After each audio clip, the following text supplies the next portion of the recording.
मुझे खुशी है इस बात की कि आज मैं एक बघेला जी जो पूर्व मुख्यमंत्री रहे, केंद्र में मंत्री रहे, उनके पारिवारिक कार्यक्रम में मुझे शामिल होने का मौका मिल रहा है। गुजरात कई बार और कई मौकों पर मैं आया हूं। गुजरात की धरती ने हमेशा संदेश दिया है। राष्ट्रपिता महात्मा गांधी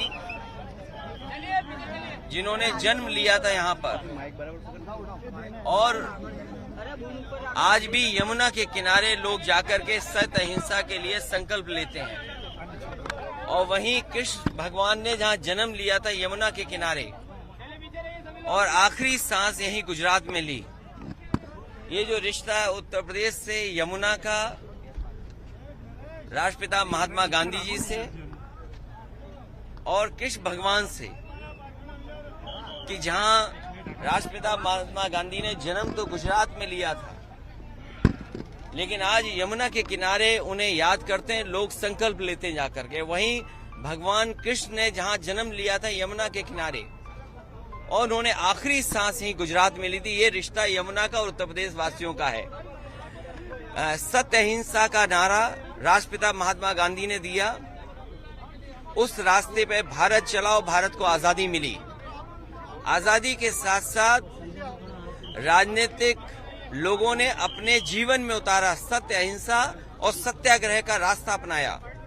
लेकिन जब से भारतीय जनता पार्टी की सरकार देश में आई, और खासकर उत्तर प्रदेश में, भारतीय जनता पार्टी सत्य भूल चुकी है। वो सत्य के रास्ते पर नहीं है, और अहिंसा का रास्ता बुलडोजर ने ले लिया। गांधी के देश में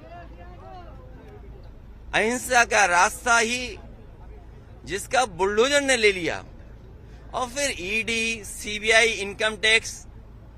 और गुजरात में अगर ये बात हम पूछें, गुजरात के लोग तो मैं जानता हूं, और खासकर उद्योगपति यहाँ के कई बार मुझे मिले हैं, वो कहते हैं कि अगर इनकम टैक्स का छापा उन पे ना पड़े तो उन्हें बड़ा बुरा लगता है।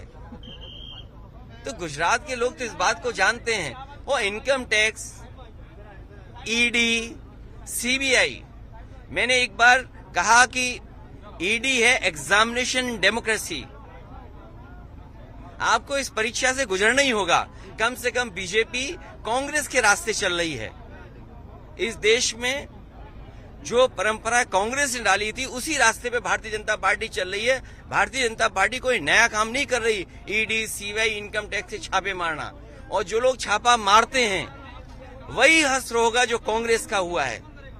अगर आज ये छापा मार रहे हैं तो कल बीजेपी के भी नाम लेने वाले लोग नहीं बचेंगे। लेकिन तेजस्वी यादव को जिस तरीके से आज सीबीआई ने समन्स दिया है, उसको लेकर क्या कहेंगे? देखिए, सीबीआई, ईडी, इनकम टैक्स, ये सब सरकार के इशारे पे काम करते हैं। इसीलिए मैंने कहा, आप तो सीनियर जर्नलिस्ट हैं, पत्रकार हैं, ये बीजेपी कांग्रेस के रास्ते है। कांग्रेस ने भी देश के बहुत सारे नेताओं पे ईडी, सीबीआई, इनकम टैक्स समय समय पे मारे हैं। उसी रास्ते पर बीजेपी है। तो बीजेपी कौन सा नया काम कर रही है? अगर कांग्रेस आज जमीन पर पहुंच गई तो कल बीजेपी जमीन पर पहुंचेगी। आतिक अहमद की अहमदाबाद की साबरमती, ये काम हमारे नहीं है, ये काम सरकार के हैं। सरकार मिली रहती है, कई बार सरकार मिली रहती है, और सरकार ऐसे फैसले लेती है। और नॉमिनेशन जेल से हुआ, वो सरकार बीजेपी की थी। समाजवादी पार्टी जब बाई इलेक्शन लड़ रही थी मुख्यमंत्री, उप मुख्यमंत्री के खिलाफ, तो बीजेपी के बड़े बड़े नेता, उस जिनका नाम आपने लिया, उनसे मिले हुए थे।